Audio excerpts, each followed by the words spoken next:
Ladies and gentlemen, you are now entering the Decent Christian Talk podcast. Enjoy.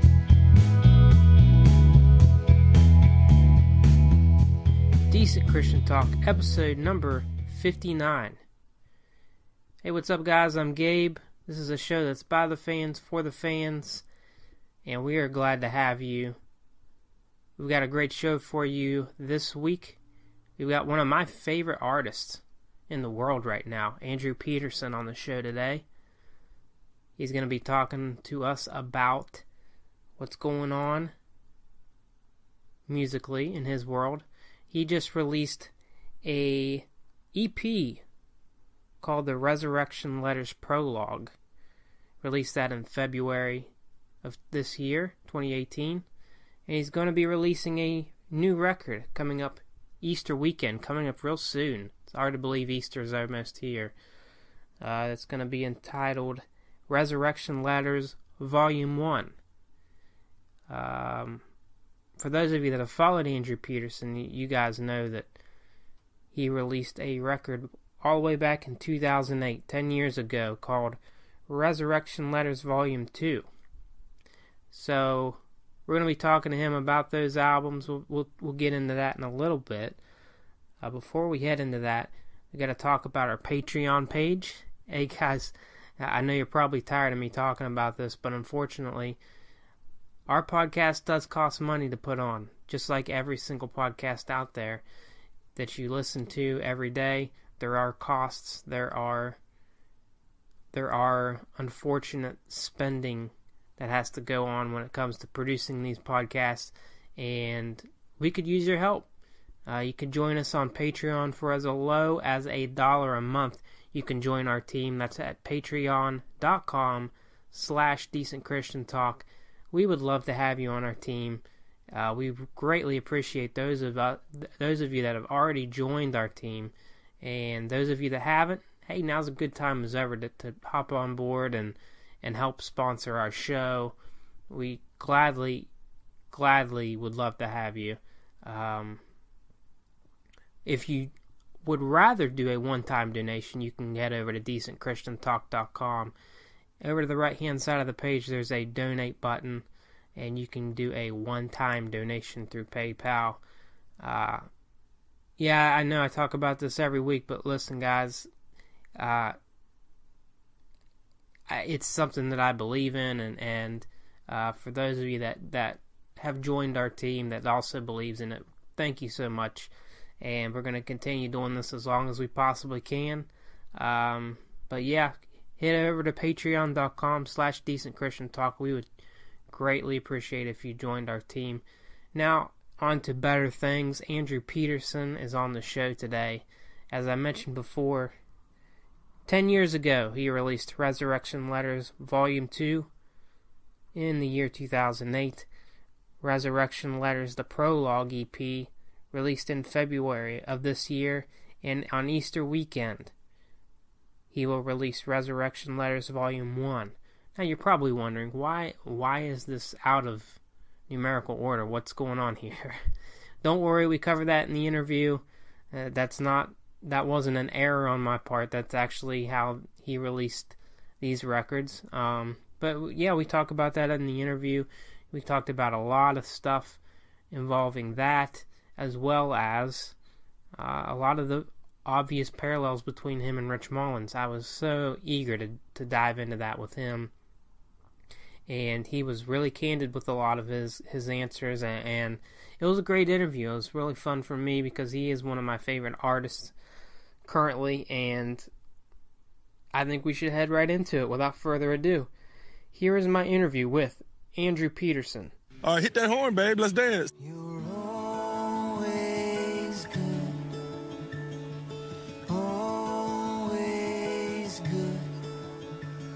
Well, somehow this sorrow is shaping my heart like it should.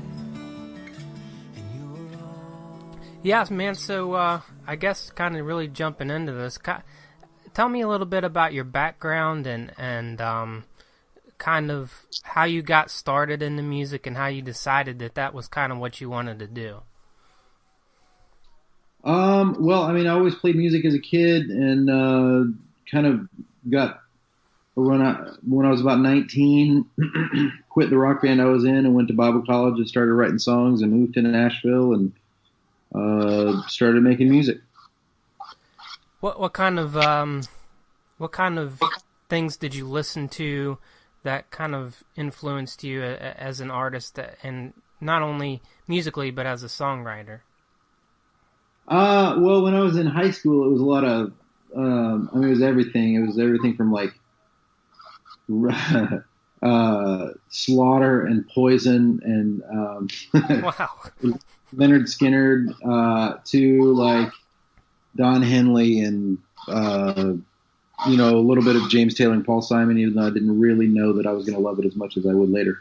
And then when I was like getting out of high school, it was a band called Toad the Wet Sprocket and another band called Counting Crows, and then I discovered the music of a guy named Mark Cohn, which I still love, and then kind of woke up to songwriting as opposed to hair metal, and then not long after that encountered the music of Rich Mullins, and Rich's music just combined the truth of the gospel with the quality of songwriting that I'd come to love, and I just kind of decided that was what I wanted to do with my life. So you never really wanted to be in a hair band or anything?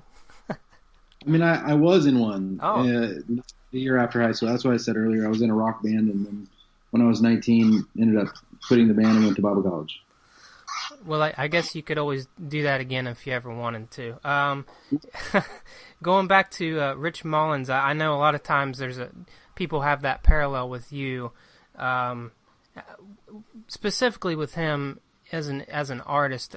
How did that come to be? With I mean, people listen to you not just as your voice, but as your songwriting, and they can feel that coming through there. How did that come to be, where it seems like almost a lot of times it sounds like it's just Rich's music that you are writing yourself?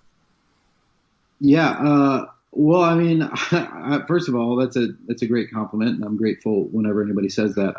I also kind of want to make them go back and re-listen to Rich Mullins and remember how awesome he was, and how far I have to go as a songwriter.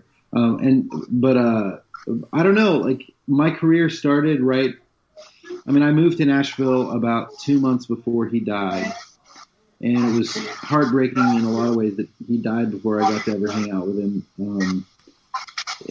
Just because he was the reason I got into the thing, and then, even before he died, I mean, half the songs in my concerts were Rich Mullins covers because I didn't have, a full 2-hour show of my own yet, and I just really, really resonated with the kind of songs he was writing, the way he, you could pull off playing a Rich Mullins song and not be a great singer, which was really good news to me because I wasn't a great singer, and so his music it got my attention. It was like this combination of really lofty, poetic, beautiful, profound truths married to an acoustic guitar, hammered dulcimer, and like folk music, stuff that like anybody could sing along with. And so that mashup of The Winds of Heaven and the Stuff of Earth, which was the title of one of his records, just really made a lot of sense to me, and it was what I most wanted to do. And so after he died, I got a record deal not long after that, and the first single that they chose was a song called Nothing to Say. And in that song, which I had written like years and years before when Rich was still alive, the second verse of the song actually mentions Rich by name. And I think that maybe people just were looking to fill the gap that he left with something, you know what I mean? Yeah. And so when they heard my music and they knew that I loved Rich, and I tended to, every one of my records has a hammered dulcimer in it as a way of kind of honoring his legacy. And so I don't know, I don't want to say it came naturally to me to write those kinds of songs. That's not really what I mean, but that kind of song, the thing that, what I remember asking God was, if you will make somebody else feel the way his songs make me feel, that's what I would love to do with my own music. And so I think, I just kind of decided early on I was going to be just unabashed in my fandom of his music. and kind of own it and just be like, well, I'm no Rich Mullins, but those are the mountains that I want to shoot for. So, did that make you nervous early on when people compared you to him? Because I mean, that's some big shoes to fill, really. Yeah, and I wasn't. It's funny. I wasn't really trying to fill his shoes. I still don't think that's possible. But at the same time, I'm really, flattered when somebody says that. I'm really grateful, of course.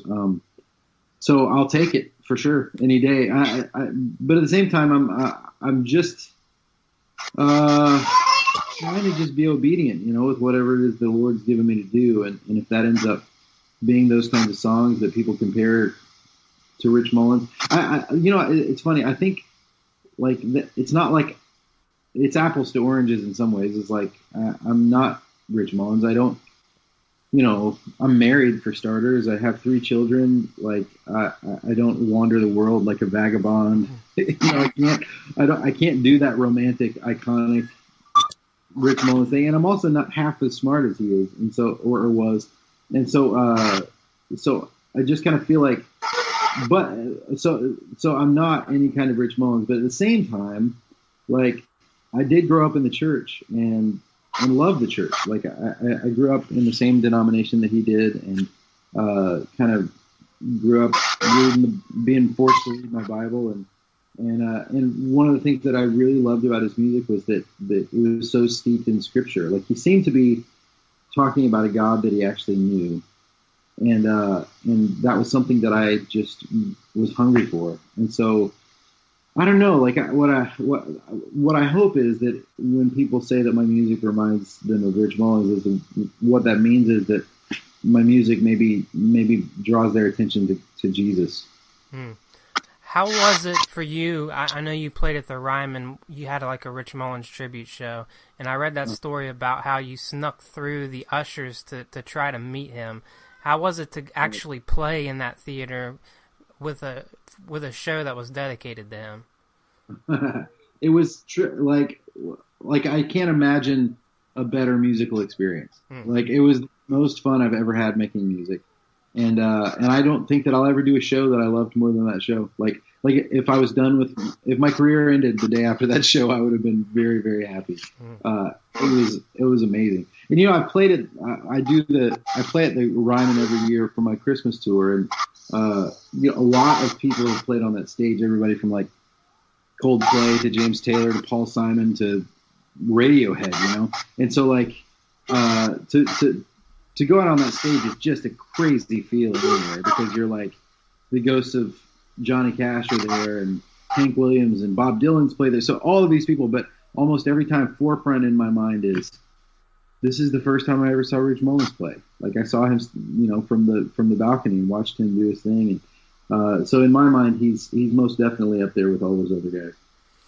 All right, so getting into kind of what you're doing now, you are releasing kind of I don't know how to describe it, a prequel of sorts with, you had Resurrection Letters Volume 2 come out 10 years ago, and you just released the Prologue, which is, this is kind of confusing because of the numbers and all of that, but Volume 2 came out in 2008. You're going to release Volume 1 around Easter time, and you just released Prologue. What was the idea behind the numbers, and how annoying is it that you probably get asked that all the time? I do, but it's a bed that I made, and I just kind of have to lie in it. I think 10 years ago when we were making the record, I wanted to call it Resurrection Letters because all the songs were kind of loosely inspired by the kind of ripple effect of Christ's resurrection on our lives today. And so I was like, oh yeah, cool, I'll call it Resurrection Letters. And then about halfway through making the record, I just had this weird conviction that this was part 2 of a larger work, that I wanted, that if I could have gone back in time at that moment 10 years ago, I would have written a body of songs about the resurrection of Jesus first, and then had part 2 been an album about the ripple effect of the resurrection. And so I just thought it was a good idea to call that Volume 2 and do the George Lucas thing, and just plan to make Volume 1 or Episode 1 later. And so I I don't know if it was a good idea or not, but that was the idea. And so what that meant was that I had kind of drawn a line in the sand and said, one of these days I am going to have to make an album about the resurrection of Jesus, which I'm glad that I did in that sense, because it was such an intimidating subject, like to write a body of songs about the most crucial moment in the history of the universe. Like the resurrection of Jesus is why the church exists. If Paul tells us that if Christ isn't raised, then we are to be pitied. Like that one moment is the thing that the church hinges on. And so to write a body of songs about that was really scary, and I also felt like it was really important. And so it was really, really easy to put it off. And so if I hadn't decided to told people one of these days I'm going to do it, I probably would have found a lot of reasons to not get around to writing it. And so finally, after 10 years, I was like, okay, I just have to do this. And so in the process of writing the songs and recording the songs, I was like, I wanted this record to open with the moment of Christ's heart beating again in the tomb. And all the songs on this album would be just a celebration about the resurrection, because we don't have a whole lot of those, And so I thought, I just want this album to feel like a joyful celebration of Christ's defeat of death. But then I felt wrong to open with Christ's heart beating in the tomb and not even acknowledge the suffering of the cross. And so I ended up writing a couple songs that started with the 7 last words of Jesus on the cross, ending with his interment in the tomb on Friday night, and then comes his heartbeat. But then I was like, man, but then I don't want people to have to skip ahead past the death of Jesus songs on Easter Sunday. So then the idea struck to call it Prologue. So the Prologue is about the death of Christ. Volume 1 opens with the resurrection of Christ, and then Volume 2 from 10 years ago is about our lives today and what the resurrection means to us. Does that make sense? It's really complicated, but I guess I've never been accused of doing it the easy way. So. Okay, so one of my favorite songs from the Prologue is a song called "Always Good." It actually kind of strikes me as a song that could have been on The Burning Edge of Dawn, because it's kind of looking at Jesus as being truly good, even going through like the valley of like our own struggles, and kind of sometimes having to just repeat that to remind ourselves that that's good. How tough was that for you? Because I know that you went through a time where you went through a valley. How tough was that for you to kind of write a song like that when you were going through those times? Yeah. Well, The Burning Edge of Dawn is like it's really a 2-album thing. Like Light for the Lost Boy, which came out a few years before Burning Edge of Dawn, was about me beginning to kind of tip into this season of depression. I don't think I even knew what was happening when I was writing those songs.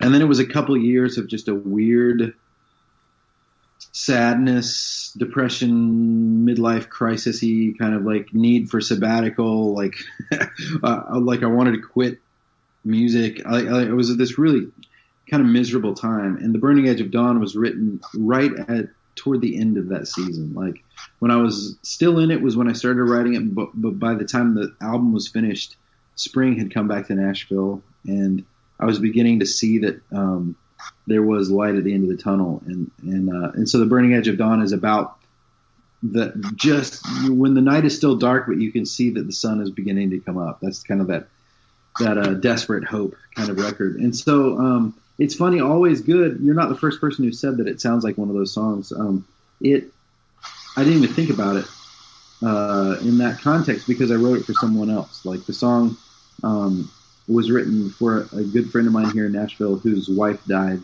just a few hours after she gave birth to their first daughter. And it just kind of happened out of nowhere.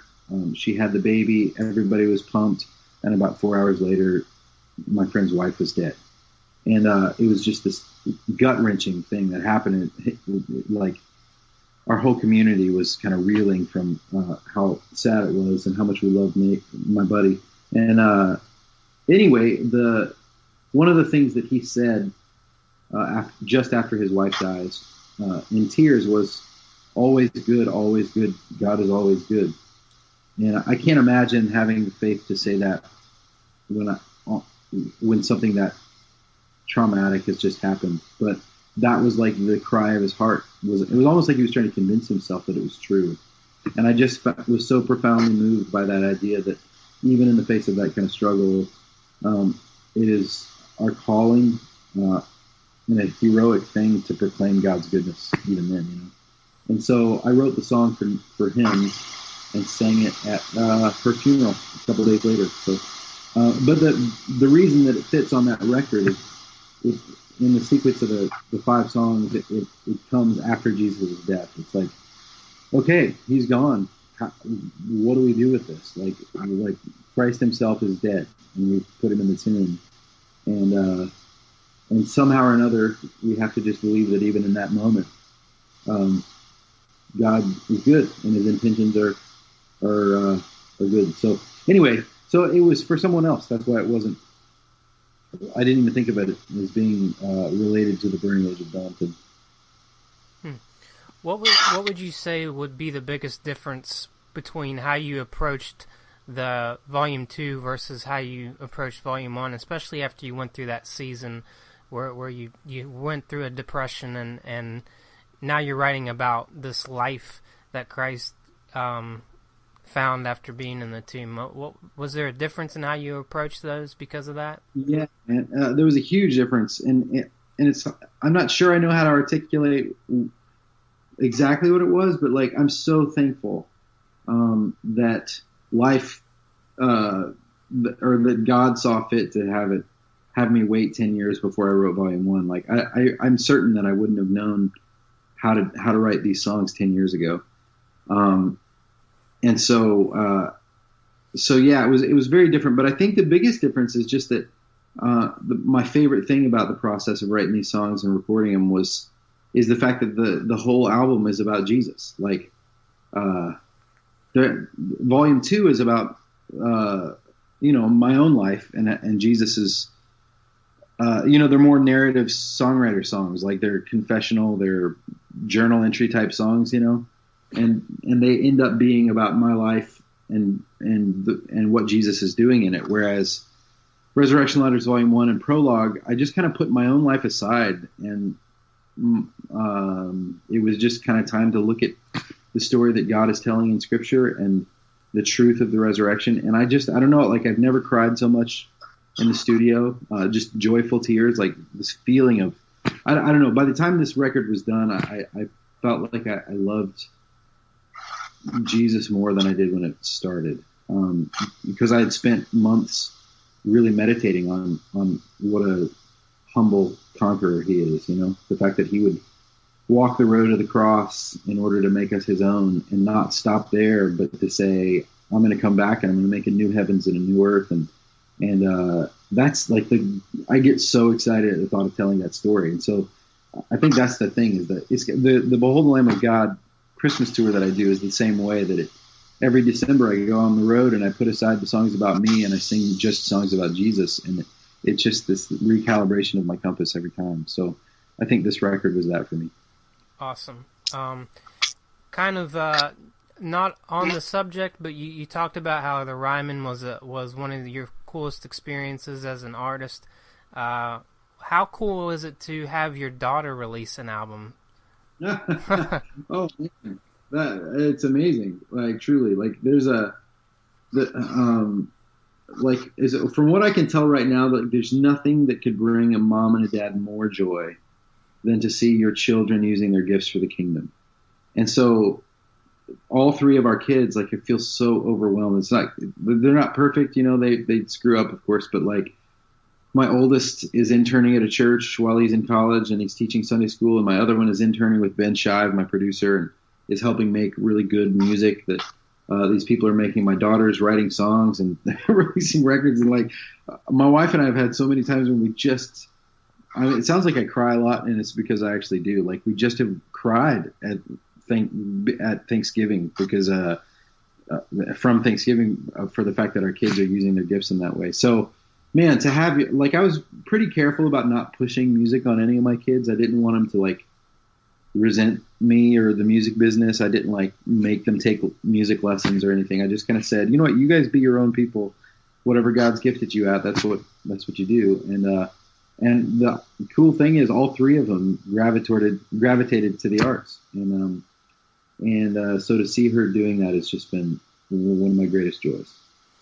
That's great, man. Hey, thank you so much for your time. I'm really looking forward to this Volume 1, and I can't wait to hear that around Easter time. Thank you so much for your time.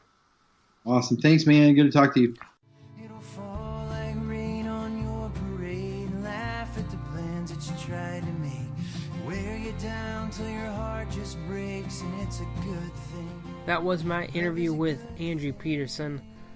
I'd like to thank him so much for joining us on this great show. Like he mentioned in the interview, Resurrection Letters Volume 1, releasing Easter weekend. We do a flashback segment on this show every now and then, and I thought about going back and listening and doing a flashback for Resurrection Letters Volume 2, but instead I just kind of wanted to challenge you guys to just go and actually listen to that record. You can find it anywhere you can stream music. It's he kind of touched upon it in the interview, just what that record meant to him at that time and what it means to him now, and kind of viewing the resurrection story versus him 10 years ago versus present time. Just what that story means to him over the span of that time, based on what he's gone through, and it's just really cool to see how that album panned out, and I'm very excited to hear this new album that's going to release Easter weekend. That can be true for a lot of us as we go through our lives. There's different parts of that story that comes to life that may have not, I don't know, maybe it's just a detail we didn't notice before, maybe it's something that wasn't relevant at the time, but that story, it's a very important part of our faith, and I'm just really glad that he went back and decided to finally make this second album all these years later. I'm so excited to hear it. It comes out Easter weekend, Resurrection Letters Volume 1. It's going to be a great album. I already know everything he has put out has just blown me away. It's just so crazy to listen to some of his music, and it's almost eerie in a way. You can just hear the fingerprints of Rich Mullins coming through, and just hearing the influence that Rich had on him as a musician and a songwriter. It's really cool to see kind of the Rich Mullins legacy living on through Andrew Peterson. Obviously Andrew is his own individual songwriter. There's definitely some differences, but there's some obvious similarities that are awesome to hear. And I so much enjoyed that part of the interview, getting to talk with him about playing that tribute show at the Ryman last fall, and just kind of, talking about what Rich Mullins meant to him and still means to him as a musician and as a songwriter. That kind of covers that interview. We can wrap up now. You can head over to decentchristiantalk.com and subscribe to us on there. There's a place where you can put your email address, and every single time that we post a show, you will get a notification in your email address. That's completely free to you. You'll get a notification every time we post this show, and you'll also get a notification every time the Whole House podcast posts a show. It's another podcast that's on our network. You can also visit us at DC Talk Act 2 on Twitter. That's DC Talk Act and the number 2. You can also head over to Instagram and follow us on there. That's DC Talk Podcast. We're also on Facebook, Decent Christian Talk, and the Decent Christian Talk Podcast discussion page. And once again, of course, you can head over to Patreon at patreon.com/Decent Christian Talk, and we would love for you to join our team. Hey guys, thank you so much for joining us. This has been one of my favorite episodes, just getting to talk with Andrew Peterson.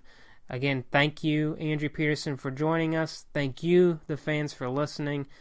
And we will talk to you next time. Peace. Don't forget to tip your waiters and waitresses. Thanks.